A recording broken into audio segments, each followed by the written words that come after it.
étudiant la yaakaar suba guddeeg bëccëg yéen a ngi jóg suba guddeeg bëccëg yéen a ngi jóg. salaamaaleykum maa ngi nuyu surtout maa ngi Isabelle Préra tey ma teew fi tey pour présenter leen émission Campus News nag tey ñoo ngi dalal le délégué des étudiants dire même le président de la coordination des étudiants de l'IADB fii di taxaw étudiants yi je dirais même c'est le messager des étudiants koo xam ne mu ngi jouer un rôle important au sein de l'IADB ñëpp xam ni tamit IADB mooy université boo xam ne université mën nañu ne bu baax la l'université Alioune Diop de Bambey. Donc président ñu ngi lay bàyyi di présenté wu. Salaamaaleykum mbokki téléspectateurs yi di leen remercier encore une fois ci suivre bi ngeen ñu suivre à tout moment et d'abord di profiter ci occasion di remercier waa Bambey TV di média bi nga xam ne à chaque fois saa yu ñu gëstoo moom la ñu njëkk a gis au sein de l'université mais également di leen rafetlu encore seen liggéey bi ñuy def partout dans la ville mais également partout dans le pays. ñu ngi leen di remercier maa ngi tudd Oumar Diallo Diouf nekk le président de la coordination des étudiants de l'université Alioune Diop de Bambey. lan mooy la coordination des étudiants genre lan mooy rôle bi. Merci madame encore une fois au fait pour andi leeral lan mooy président mais d'abord damay wax lan mooy coordination des étudiants de l'université Alioune Diop de Bambey et daf ci benn kuréel boo xam ne ni li ko dajale moom moo nekk la composition de 3 UFR parce que dafa am lu ñuy wax amical UFR te UFR bu ci nekk dafa am benn amical et amical boobu UFR bu rek la concerné léegi nag coordination bi dafa nekk benn structure boo xam ne moom moo ëmb ñett UFR yi nga xam ne moo nekk ci université Alioune Diop Bambey ñu doon benn organisé wu pour nekk benn kuréel boo xam ne ni ñoom ñuy xàccandoo di dóorandoo pour défendre li nga xam ne moom mooy les intérêts matériels et moraux des étudiants loolu mooy coordination des étudiants de l'université Alioune Diop. Monsieur Diouf ñu gisoon ni fan yii yéen a ngi ci woon ci mouvement de grève. waaw d'abord li may njëkk a préciser rek mooy depuis le 7 octobre li nga xam ne ni moom mooy la coordination des étudiants de l'université Alioune Diop de Bambey dafa décréter li nga xam ne moom mooy une grève illimitée et boo gisee li ko waraloon nag dafa am ay points revendicatifs yi nga xam ne ni moom lañ mettre sur la table des autorités doon ko suivre depuis longtemps et jusqu'à présent amuñ ci woon benn satisfaction loolu moo waraloon ñu toog ne il faut que ñu xoolaat li nga xam ne moom mooy doxalin bi bay loolu moo ñu yóbbu ci li nga xam ne moom mooy à une grève illimitée et li composé woon plateforme yooyu li ko njëkk mooy achèvement Resto Campus 2 bi nga xam ne ni depuis bi ñu ko commencé ak léegi ça fait plus de 5 ans et que jusqu'à présent amul amuñ ci benn finition parce que boo xoolee ba léegi travaux yi dañ ko arrêté sax te boo xoolee à l'IADB amuñu resto boo xam ne nii mun na accueillir nombre d'étudiants yi nga xam ne moom lañ fi orienté parce que le resto qui est au campus 2 c'était prévu pour 200 étudiants voire 400 à ce moment-là on est à 5000 étudiants avec le nombre de bacheliers yi nga xam ne moom lañ war a augmenter ici à Bambey du nombre de 3000 loolu boo ko boolee muy 8000 étudiants alors que bu fekkee ne yow da nga am 8000 étudiants nga am resto boo xam ne nii 200 voire 400 étudiants kese la mën a jël te foofu déjà y a un problème qui va se poser beneen point bi tamit moo nekk li nga xam ne mooy problème de logement et boo xoolee depuis plus de 7 ans dañuy promettre ay logements à Bambey boo xoolee tey jii su ma doon xayma taux d'hébergement bi ci nu mu toll et ça tourne autour de 10 voire 15% maanaam téeméer boo jël fukki personnes ñoo am droit accès sur logement bi nga xam ne ni moo nekk ci campus bi loolu mu nekk benn effectif boo xam ne ni tey jii loolu waroon nañ ko xoolaat ba augmenter ko muy souci étudiant bu loolu weesoo aussi ñu xool ñu nekk ci benn ville boo xam ne ni dafa reculer ville boo xam ne ni tey jii nekkul ville bu mag mënul accueillir étudiants yooyu yëpp loolu moo ñuy yóbbu ba ak benn cherté loyer boo xam ne ni c'est un peu déplorable parce que bu ñu demee Bambey di constater une chambre à 35 000 40 000 ba 45 000 parce que loolu yëpp mu ngi fi am si un étudiant boo xam ne ni yaakaarul lu dul bourse ak voilà les petits moyens des parents pour mun a survenir kon loolu tamit dafa nekk un problème boo xam ne rapidement possible. Et problème de salle de classe tamit ñu ngi ko doon ñaxtu et ça fait longtemps parce que boo xoolee ma jox exemple daaw boo xoolee ay cours yu bëri dañu ñëw ba ci lycée bi di ab ay cours di ab ay salle du moins pour ñëw def li nga xam ne moom mooy cours imagine daaw da nga doon ab ren ñu augmenté la 3000 kon loolu tey dafay nekk benn problème boo xam ne ça va se poser et ça va se répercuter encore sur l'université ak problème de toilette yi nga xam ne tamit ñu koy constater au niveau du campus bu toll nii accueillir ay étudiants am ay toilettes yoo xam ne c'est impraticable loolu aussi bu nekk une chose boo xam ne c'est très déplorable parce que da ngay gis étudiants dañuy xëy war a dem jàngi dañuy rang parce que quand toilettes yi c'est pas suffisant alors que am na yoo xam ne ni on devait les réfectionner depuis longtemps muy en cours am na yoo xam ne dañuy tëj imagine ñu tëj toilettes yooyu war koo defar nga am effectif boo xam ne c'est un peu c'est pléthorique loolu tamit dafa nekk benn problème boo xam ne depuis longtemps ñu ngi koy poser sur la table des autorités pour ñu andi solution mais dara beneen problème tamit mooy problème de ndox bi nga xam ne ñu koy jànkuwante parce que dañ nañ ci ay mouvement lu bare parce que da ngay xëy war a dem jàngi doo am ndox loolu moo nekk un problème boo xam ne daf ko posé woon fii ci campus bi nga xam ne mooy campus 2 léegi nag daaw dañoo waxoon ne nañ fexe def le tout ba bala ñu retourner cette année ci problème yooyu mën ko régler ak aussi li nga xam ne mooy problème polomérie bi loolu yëpp dafa nekk loo xam ne ko posé sur la table des autorités et su ma waxee polomérie moo nekk par rapport ak toilettes yi nga xam ne ñoo nekk ci biir pavillon yi dañu am problème d'entretien boo demee sasier yooyu robinet yi daa doxul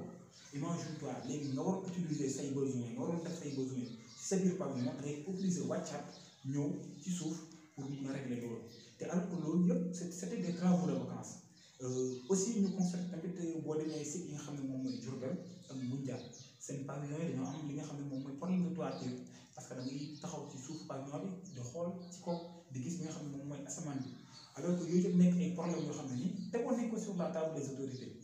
depuis longtemps ils n'ont pas réagi du côté de Moundial également il y a un problème électrique bokk ci suñu plateforme revendicative parce que à chaque fois dañuy constater li nga xam ne moom mooy un problème de connectivité li ko waraloon mooy li nga xam ne mooy l'électricité ne marchait pas bien parce que daaw on a constaté que des dégâts matériels yoo xam ne nii amoon na fa et jusqu'à présent les étudiants n'ont pas été remboursés yooyu yëpp nekk ay problèmes yoo xam ne on l'a vu cumuler et juste pour préciser avant de répondre question boobu rek li ko terminer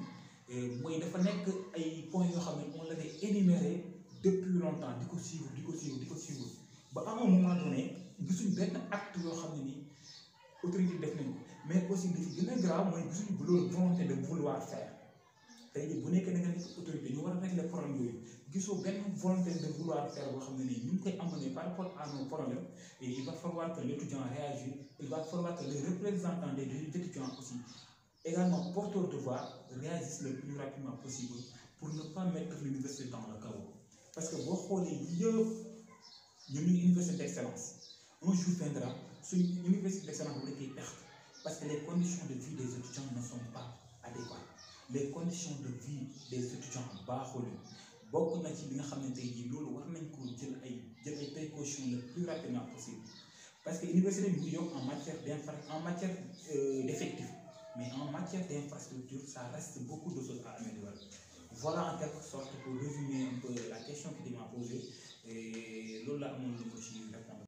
di la jaajëfal monsieur Diouf ci réponse bi ñu jot a répondre ñu gis ne say wax dégg nañ ci ay problèmes yu bëri comme daanaka problème forage yi des toilettes qui sont impraticables des restos inachevés su ñu dégloo ci say wax nga ne concernant les restos inachevés ça fait plus de 7 ans dire même 4 ans dire 7 ans que resto boobu ñoo ngi koy defar te mu nekk say wax ci benn campus bu nekk au niveau de vos deux campus ñu dégg ni resto boobu mu fexe ba pare malgré que travaux yi commencé na bu yàgg léegi monsieur Diouf ci wax bi rek li ma si doon xam mooy malgré que travaux yi yàggoon na te ngeen gisoon ni loolu ça pourrait vous amener des problèmes dans le futur lu tax année yooyu yëpp passé jotoo leen woon jug ci loolu est-ce que tamit loolu nekk na comme genre prétexte que bañ def examen yooyu wala genre dire même continuer vos prolonger vos vacances pour grève loolu tamit bëggoon nañu ngeen yokk ci tamit tuuti leeraay. Bon, effectivement, par rapport à votre question, je dirais pas, je ne suis pas en phase. Je dirais que je ne suis pas en phase avec, voilà. D'abord, li may andi rek mooy benn leeral parce que réseau bi dañ commencé ak léegi ça fait plus de 4 ans. Et durant ces 4 ans, à chaque fois, on était en train de faire des suivis. Parce que je vais retourner un tout petit peu en arrière. L'année dernière, nous avons fait un mouvement pour Restobo. Et c'était en pleine année scolaire.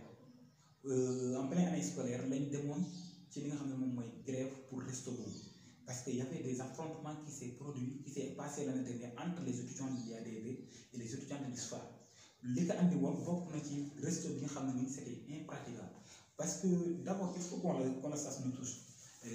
Une chose est claire, vous faites qu'il y a des étudiants, 5 étudiants, pour ben réseau boo xam ne mënul jël 400 étudiants léegi 5 étudiants yoo war a def la queue dans un restaurant dañuy obligé dem feneen bu ñu amee possibilité dem lekk fa daaw ñu poser combat boobu après les affrontements bi amoon ci ISFA ak IADB amoon ay blessures amoon ay dégâts yoo xam ne nii c'était regrettable mu nekkoon moment boo xam ne c'était dur et comme nous sommes une structure boo xam ne c'est une structure responsable. Avant de faire quoi que ce soit, on va anticiper sur les négociations, on va anticiper sur les démarches, les démarches les plus professionnelles, mais les démarches les plus souhaitées pour que ce problème-là soit réglé le plus rapidement possible. On a saisi les autorités concernées, toutes les autorités étatiques, toutes les autorités universitaires pour leur faire part de l'état de ce restaurant. Parce qu'il fallait que nous parlions le plus rapidement possible pour que tout, au moins, s'il y a un problème, il y a un problème. Mais aussi dina xaw a alléger un tout petit peu les problèmes yi nga xam ne mënuñu survivre dans cette université tey su ma déggee nga ne est-ce que nekkul ne dañoo bañ examen wala yu mel noonu moo tax ñu def en grève non parce que ñun lépp lu ñu def dañuy anticiper ci yooyu parce que aussi bu fekkee ne dañuy xaar ba étudiants yi am problème ba étudiants yi mënatuñoo dem ñuy doo ko régler seen problème kon déjà ñun dafa mel ni dañuy faillir à suñu mission. Parce que suñu rôle mooy nekk la anticiper ci li nga xam ne moom mooy les problèmes des étudiants taxawu leen régler ko pour leurs conditions de vie mun a nekk normal mais boo gisee depuis des années on était en train de négocier dem nañ voir les autorités étatiques on a négocié avec eux dem nañ voir les autorités universitaires on a négocié avec eux dem nañ ba nga xam ne nii demoon nañ ci mouvement ci problème mu restaurant boobu ñu reprendre encore les cours. Mais avant de vacances, on avait mis sur la table des autorités une plateforme revendicative pour leur dire que avant de retourner, problème yi ngeen réglé ko. Mais aussi à notre très grande surprise, gis nañ ne durant tout le long des vacances, ñoom amul lenn loo xamante ne apporté nañ ko comme solution par rapport ak suñu plateforme revendicative moo taxoon ñu taxaw ñu ne ñun bu ñu démarrer li nga xam ne année scolaire bi. Te li nga xam ne mooy suñu plateforme saisir ko au-delà de tout cela il y avait également un problème de désherbage dans le campus boo xam ne tamit bokkoon na ci xam ne ci grève bi aussi il y avait le problème de l'impraticabilité des toilettes parce que bala ngay def examen am nekk bu baax bala ngay def examen am foo dëkk bala ngay def examen am boo yeewoo am noo mën a defaroo pour dem dans les salles yooyu yëpp bokkoon na ci problème yoo xam ne nii moom lañ anticipé woon moo tax ñu dem grève mais pas parce que dañoo bëgg a boycotter examen. Monsieur Diouf, avec tous ces problèmes que vous avez énumérés, bëggoon naa xam ni lu waral ngeen lever mot d'ordre bi. waaw boo xoolee la coordination a décidé de lever le mot d'ordre si ñaari anam bu njëkk bi mooy par rapport ak suñu plateforme revendicative les avancées et ci laa bëggoon revenir boo xoolee problème mu restaurant le ministre a pris un engagement en disant que d'ici 3 mois resto bi danañ ko achever équipé ko mu nekk un acquis boo xam ne mosuñ ko am parce que dañu doon wax mais mosuñ ñu jox échéance bu doon noonu nañu d'ici 3 mois danañ ko achever équipé ko mu jël engagement boobu li nga xam ne tamit moom mooy les toilettes il a pris une somme de 30 millions boo xam ne da koy décaisser pour ñu mun a réfectionner li nga xam ne tey jii moom mooy les toilettes du campus 2 loolu aussi nekkoon li nga xam ne on l'avait prévu dans le budget de l'année 2020 kon tey jii bu ñu ñëwee automatiquement mu jël li nga xam ne tey jii moom mooy somme bu dal noonu alloué pour la réfection des toilettes loolu c'est un acquis deuxièmement aussi moo nekk le problème de plomberie loolu ça a démarré on a fait le constat et que ça avance à grands pas aussi problème pavillon yi loolu tamit mu nekk ci inquiétude ba léegi parce que la réponse qu'il a amenée par rapport à cela et ce sont des projets yoo xam ne ça concerne toutes les universités du Sénégal là on est d'accord mais aussi l'urgence qui est à l'IADP waroon na ko montrer parce que ñun xamuñu ne li nga xam ne mooy yeneen université mais à l'IADP il y a de l'urgence comme ni ma ko waxee tantôt moins de 10% taux d'hébergement loolu aussi c'est un peu déplorable comme c'est très déplorable déplorable du moins ak li nga xamante ni mooy désherbage effectivité bi gis nañ ko waaw ça avance am na yaakaar ne d'ici suupa loolu danañ ko régler loolu bokkoon na ci promesse bi nga xam ne les autorités nous jox nañu ko ak problème mu ndox bi nga xam tamit loolu tamit ñu ci avancé bu baax avec les négociations loolu bu weesoo tamit beneen mot bi sax ñu gën a lever moteur bi mooy nous sommes une structure boo xam ne ni dañ ko régir ci ay taxes yi boo ko régir ñu ñëw ba benn instant structure bi et son mandat est à terme dem na ba mandat am jeex kon mun il faut que ñu jël 20 ans d'attente boo xam ne on va renouveler le bureau de la coordination en attendant de suivre avec notre manière bi nga xam ne moom mooy les points revendicatifs loolu bokk na ci li tax ñu gën a lever le moteur mooy structure bi nga xam ne moom mooy la coordination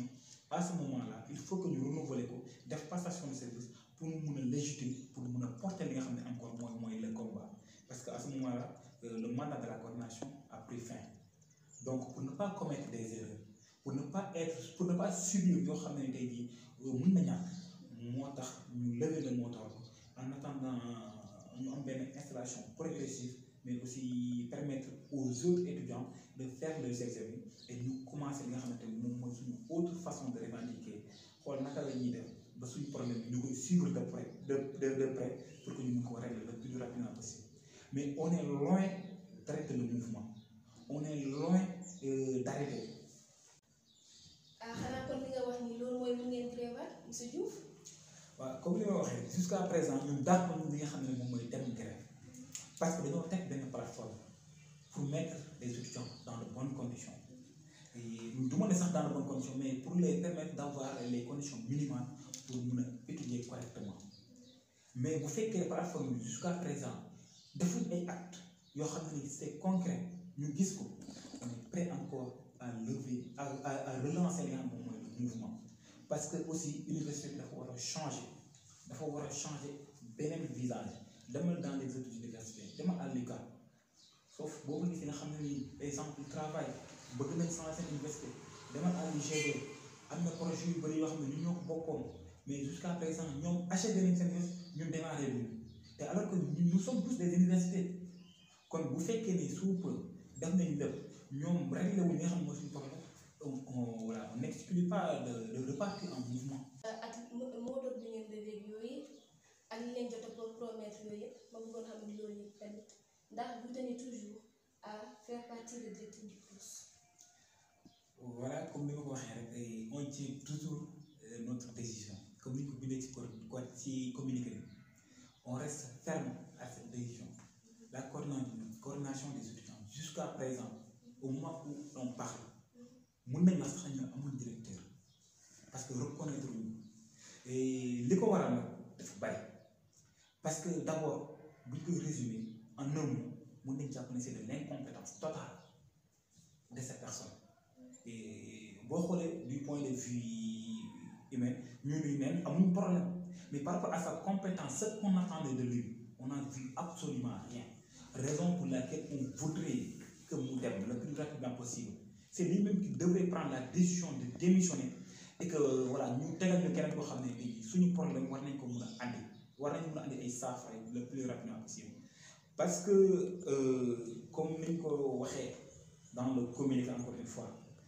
reconnaître le directeur du CROUS te tant que dégagé wul ñun duñ arrêté di réclamer son départ voilà. di dégg bu baax tamit dina jaay di xawaat monsieur Diouf comme ni nga ko waxee léegi si je ne me trompe pas cela faisait partie de vos motifs de faire partie le directeur du CROUS bi suñu jumulee ba tey ak ci lu ñu jot a dégg directeur du CROUS bi mu ngi fi ba tey léegi ma doon laaj tamit lu tax moom ba tey demagul te alors que vous avez levé le mot d'ordre. Parce que suñu plateforme bi li ma lay wax rek xam nga dégager directeur du cours nekkutoon seulement mooy objectif mais entre temps on a su que il faut que moom mu def pour problème yi nga xam ne ni moom lañ am kenn ñëw régler ko koo xam ne ni tey jii pare nañ koo xam ne jàpp nañ ni kooku pare na pour ñëw régler la situation à l'IADB parce que boo xoolee du côté de la gestion rien ne va boo xoolee lépp loo xam ne ni wàllu aménagement wàllu travaux de vacances dara doxul te retard bi nga xam ne nii accusé nañ ko cette année moom il a largement participé et que mën nañu wax ne lépp moom la parce que boo xoolee 95% des points revendicatifs c'est le volet social kon tey jii loolu aussi bokk na ci li nga xam ne moom mooy montrer son incompétence mais aussi ñu préciser d'abord nekkul ne problème mu volet social kese lañ am moo tax ñu boole li nga xam ne mooy la pédagogie parce que les deux vont de pair parce que social mënul dem sans pédagogie mënul dem sans social kon il faut que les conditions soient au moins réunies pour que les deux vont de pair mais aussi pour que les deux puissent dérouler normalement il faut que ñu retourner dans les salles mais aussi d'abord ñaari conditions yi daal il faut que ñu lier trop pour étudiants yi mën a relier li nga xam ne moom mooy les salles pour mën a passer correctement seen année académique normale. merci monsieur Diouf encore comme nga ko waxee woon sànq rek di dégg tamit fan yële passé ni nouveau bachelier yi ñu teew ci université suñu juumul fan yële passé ils ont été orientés te suñu juumul tamit 3000 nouveaux bacheliers ont été orientés à l'université de Bambey ñu déggoon tamit ci ay wax ni yéen nangu woo leen 3000 yooyu ñëw fi ndax y a des problèmes de logement et autres est-ce que mënoon nga ñu jox tamit quelques leeral ci loolu. Bon, en tout cas la coordination état une structure très responsable mosul taxaw ne buñ fi orienté 3000 étudiants à l'IADB et décision boobu biñ ko gisee ministre jël ko dañ ci dem ak fierté parce que aussi ce sont des frères qui sont des sœurs am na ñoo xam ne ce sont des camarades kon ñooñu ñu recevoir leen li nga xam ne moom mooy dans le public dafa nekk loo xam ne nii daf ñuy neex mais aussi ñu bëgg nañ ñooñu bu ñëwee nekk dans des conditions minimales pour mën a vivre correctement ñun loolu la ñuy laaj nañ fexe ba képp ku fi ñëw boo ñëwee du am benn problème képp ku fi ñëw boo ñëwee université bi du sentir ne carrément il y a un problème vis-à-vis taux bi nga xam ne moo la fi andi kon il faut que le ministre également lui mi nga xam ne moom moo jëloon décision boobu accompagner l'IADB du côté des infrastructures accompagner l'IADB du côté social accompagner l'IADB aussi du côté pédagogique yooyu yëpp bu ko jëlee en considération ñun amuñu benn problème pour wax ne diw dana fi ñëw wala du fi ñëw mais aussi ñooñu bu ñëwee suñu responsabilité la ñu nekk kon il faut que ñu mettre leen dans les conditions minimales loolu yëpp dafa nekk yoo xam ne ni on va le prévoir pour xool naka lañ koy gérer mais mosuñ taxaw mais voilà il faut que les 3000 bu ñu ñëw mais dañ fexe ba ñëw bu ñu ñëwee ñu mën a nekk dans les conditions yoo xam ne ni ku ci ñëw da nga xam ne ni fii voilà tane na parce que soxla wuñu le luxe à l'IADB le minimum lañ soxla ma jox la benn exemple boo xoolee l'année dernière y a assez d'étudiants yoo xam ne ñëw nañ fi ñibbiwaat dañoo bàyyi jàng parce que li ko waral mooy ñëw nañ amuñ fu ñu nekk li ko waral mooy ñëw nañ amuñ logement li ko waral ñëw nañ mooy seen condition de vie et permettre leen ñu toog fii parce que amuñ ku leen héberger amuñ lu ñu lekk amuñ fu ñu dëkk tey bu fekkee koo xam ne ni mu nga jógee ko foo xam ne ni tey jii les parents n'ont pas les moyens mu warul mun a ñëw am fu mu dëkk ñëw am fu mu dëkk mu war a loger une chambre à 40 000 une chambre à 45 000 et moom li koy gënal mooy bu dem ñëwi parce que il n'a pas les moyens pour lan pour mën a fay les chambres yooyu li nga xam ne tamit mooy étudiant bi nga xam ne warul mun a ñëw am lu mun a jëlee ticket amul ko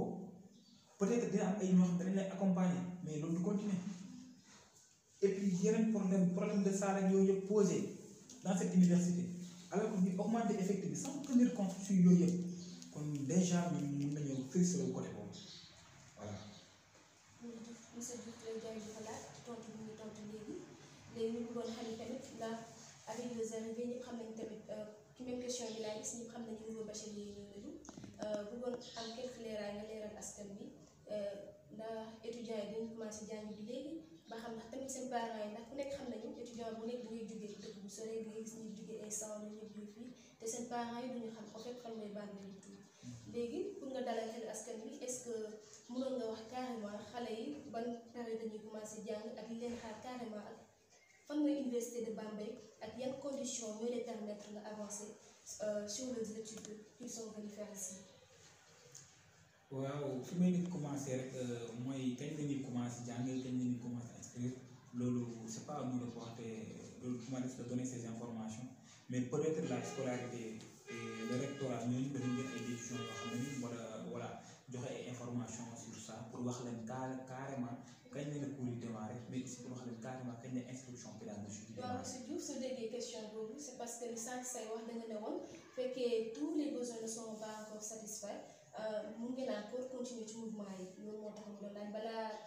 waajur yi di bàyyi seen doom yi tamit ñu traversé ay région bu ñëw fii tamit nar a delluwaat wala leneen tamit moo war a doon question bi. waaw xam nga li may wax rek mooy ñun duñu wax ñëw leen duñu wax bu leen ñëw ñun suñu rôle mooy défendre étudiants yi pour que li nga xam ne moom mooy seen condition de vie soit au moins minimale défendre seen étudiants pour ñu mën a jàng normal taxawu étudiants yi pour lépp loo xam ne moom lañ fi ut ci wàllu njàng pour ñu mën ko am correctement loolu mooy suñu objectif léegi nag buñ ne nekk suba la ñuy dem grève wala danañ dem grève tey jii mën na ñàkk dem grève moo nekk suñu souhait si toutefois que le ministre ou bien l'État prend en compte nos considérations prend en compte nos problèmes nos problèmes régler ko le plus rapidement possible gisuñu intérêt bu tax ñu dem parce que boo xoolee am na yu bëri yoo xam ne ñu xamewuñu ko et on le fait on le regrette parce que bu ñu sañoon tey jii yaa nekk duñ ko gis ci ay taal pënë duñ ko gis ci ay daxante ay policiers ay sànniwaate ay xeer ay door ay lacrymogène buñ sañoon kenn duñu gis yooyu mais aussi trop c'est trop parce que am na yoo xam ne tamit dama ne jàpp ne calme bi nga xam ne moo nekk si ñun moo tax les autorités étatiques ne nous respectent pas moo tax li nga xam ne mooy les autorités universitaires ne nous respectent pas loolu aussi il faut que ñu wax parce que d'abord jox naa exemple sànq am na benn projet boo xam ne ni projet de logement ñun ak ICAT ñoo ko bokkoon ICAT a démarré pare nañ bay war a démarrer yeneen projet ñoo ñëw def nañ fi étude de sol ba ñëwee étude de sol laa nga ne tool ba lañ fa def xaal lañ fa def kenn xamul lan la kon yooyu yëpp problème yooyu yëpp tey ñu toog ci ñu ne dañuy augmenter waat effectif bi les autorités n'ont pas encore réagi fii entre temps bu ñëwee ba ci kanam gisuñ benn changement daa xoñ dem grève mais nag duñ wax ne benn étudiant bu mu ñëw na étudiants yi ñëw bu ñu leen wooyee nañ ñëw remplir li nga xam ne moom mooy seen formalité voilà on suit ensemble ñu xool ñu évolution moom mooy évolution l'excellence l'éthiquement vertu comme ni nga ko yàgg déggee ci étudiant université Alioune Diop de Bambey su may basé ci loolu rek lu tax ma wax kàddu boobu l'excellence la constance et l'éthiquement vertu pour dellu ci waat dañu yàgg dégg ngeen di wax loolu ma la doon laaj tamit nga foog ne grève bi soo leen naree continuer nii université Alioune Diop de Bambey du ma ne dans 2 ans wala dans plus de 3 ans d'ici 4 ans yooyu est-ce que dinañ ne tamit université de l'excellence la. waaw man dama jàpp ne tey jii xam nga ba instant la ñuy wax ne université bi mënut a doon université d'excellence dans 2 à 3 ans le jour où les étudiants viennent war a jàng amuñ salle bu ñu dugg le jour où les étudiants viennent war a jàng amuñ problème dafa TD le jour où les étudiants viennent amuñu salle bu ñu defee ay TD amuñu condition de vie yoo xam ne nii c'est normal pour ñu mën a toog amuñu ay mesures d'accompagnement yoo xam ne dana leen permettre ñu mën a nekk dans les critères d'excellence ce jour-là la ñuy wax ne université dina perte li nga xam ne nii moom mooy son statut d'excellence mais surtout fois que problème yi résoudre nañ ko ñun étudiants ñun ñoo def excellence bi. c'est vrai il y a une participation de l'administration il y a une participation des autorités mais aussi il y a une participation des professeurs et autres des parties yooyu yëpp ci la bokk mais aussi étudiant bi nga xam ne moom moo ñëw fi objectif am moom mooy mu conserver l'excellence au sein de l'IADB et nous étant une structure nous étant étudiants on va faire de telle sorte que pour garder notre statut d'excellence ak quelque acte bu ñu mën a def danañ def le tout pour garder suñu acte suñu statut d'excellence parce que li ñuy xeex ni yëpp pour problème yi mën a njoñ mën a régler quoi pour ñu mën a doxal nu ñu neexee ku ci nekk def li nga war a def su boobaa amul benn étudiant buy taxaw di am lay ne nekkuma ci dans de bonnes conditions moo tax mënuma jàng nekkuma dans de ci conditions yi moo tax sama njàng moom normal kon il faut que ñu teg étudiants yi dans des conditions minimales pour ñoom bu ñëwee duñ am benn lay te gëm naa ne statut bi nga xam ne moom lañ am nii dañ koy garder avec la participation des étudiants du rectorat du parti voilà ñooñu ñëpp ak les professeurs te gëm naa ne loolu dina am quoi incha allah. monsieur Diouf di la gërëm monsieur Diouf di la jaajëfal tey si sa teewaay tey xanaa tamit di la permettre rek nga joxe mot de la fin. waaw sama mot de la fin mooy nag damay lancer un appel solennel à toutes les autorités étatiques à toutes les autorités universitaires dina xamal ne on a levé le mot d'ordre pour permettre ñi nga xam ne mooy les étudiants ñu mun a doxal seen examen bu mu waree ñu mun a reprendre li nga xam ne moom mooy les cours parce que aussi li ñu war a xam mooy ñun dañoo bëgg a jàng bokkuñu li nga xam ne tey jii moom moo xew UGB di am fi bokkuñu li nga xam ne moom moo xew yeneen université di am fi nga xam ne moom mooy fii ci Bambey liñ bëgg moom mooy ñu régler suñu problème on retourne très rapidement dans les salles sans souci bëgguñ benn année boo xam ne ce sera une année perturbée parce que loolu aussi ku ci nekk war na ko invité kon dañuy lancer un appel solennel à toutes les autorités étatiques pour ñu ñëw régler les problèmes yi nga xam ne moom mooy nekk au niveau de l'IADB parce que aussi étudiants yi sonn nañ ku ne xam na ne fii métti na ku ne xam na ne fii dara doxul surtout nag amoon na fi mais aussi loo gis rek dafa am fu muy yem nit bu muñee ba muñukaayam jeex il faut que mu doxalee ñoo xam ne ni su paree tamit regretté nañ ko d'une part mais d'autre part regretté wuñ ko parce que il faut que autorités yi tamit ñëw def des actes concrets pour ñu mun a gis li nga xam ne ni moom mooy seen volonté de vouloir faire ñoom ñoo mun a assurer li nga xam ne ni tey moom mooy l'excellence à l'IADB ñoom ñoo mun a maintenir li nga xam ne moom mooy l'excellence à l'IADB en mettant des infrastructures dignes de leur nom en accompagnant les étudiants dans leurs conditions de vie mais aussi en mettant les conditions pédagogiques très normales pour étudiants yi mën a accepter li nga xamante ne moom mooy le fait de revenir dans cette université pour continuer li nga xam ne moom mooy les cours normalement bëgguñu revenir sur des mouvements loolu amul ñu benn sens parce que étudiant bi koy def mënu ci kontaan grève rek laa gis loo xam ne nii moom ngay def ba pare di ci mer doo ci am benn sawartaane doo ci am benn contentement loolu du coono boo xam ne nii kenn xamul daye ba mu toll kon ku dem bay grève rek xamal ni ceci la kon te ñi nga xam ne ñoo war a réagir mooy les autorités nañ ñu tenir en considération li nga xam ne moom mooy l'université Alioune Diop de Bambey parce que aussi dafa jot l'université yi mu augmente en matière d'effectifs mais en matière d'infrastructure dara taxul bu ñu demee ba l'IADB plus de 8000 étudiants yi nga xam ne moo prévoir ñu nekk fi am un taux d'hébergement boo xam ne nii c'est inférieur à 5% loolu tamit foofu dafa nekk lu mat a bàyyi xel la leneen tamit mooy 8000 étudiants lañu war a envoyer boo xoolee nombre de lits yi fi nekk matul sax 400 8000 étudiants nombre 400 lits kon maanaam yeneen 7000 yëpp kon dañuy ut si suñu dëkk kon Bambey dañuy bind dañuy bind beneen appel mooy def mooy aux autorités de la ville de Bambey mais aussi à la population de la ville de Bambey loyer bi nga xam ne moo nekk fii dafa cher trop nañ xool étudiants yi xam ne ay ndongo daara lañ dañoo ñëw pour sàkku ci xam-xam nekkuñu ay salariés yaakaaruñu dul seen bourse le peu de bourse bi nga xam ne moom lañ am ci lañ yaakaar jënd ticket ci lañ yaakaar def li nga xam ne moom mooy seeni besoin correctement mais ci lañ yaakaar dérouler seeni année académique normalement kon war nañu mën a bàyyi xel loolu ba ñu mën a wàññi li nga xam ne moom mooy logement bi cher na trop te ñëpp a ngi koy jooy kon ñu leen lancer un appel soit ñu wàññi li nga xam ne moom mooy logement bi di terminer par remercier li nga xam ne moom mooy Bambey TV comme ni ma ko waxee ci njëlbeen bi à chaque fois bu ñu leen soxlaa ñu ñëw à chaque fois bu ñu amee problème ñu ko ñëw taxaw dañuy accompagner ci leen di leen ñaanal yàlla seen objectif yàlla nañ ko atteindre dem ba nekk benn télé boo xam ne nii dañ nekk première chaîne nationale comme ni ko nekkee première télé voilà régionale xaw ma nu ko mën a waxee local kon bëgg nañ ñu dem ba dem benn chaîne boo xam ne benn chaîne nationale kon na ci autorité yi jàpp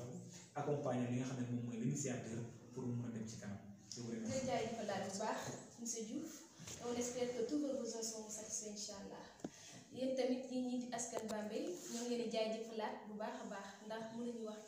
dara sans remercier leen parce que moment qu'à chaque fois vous êtes toujours présent vous êtes toujours là pour écouter nos émissions ak lépp loo xam ne moom xew au niveau des universités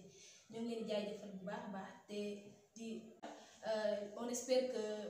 les autorités, dire même l'administration, dire même le recteur, que dinañu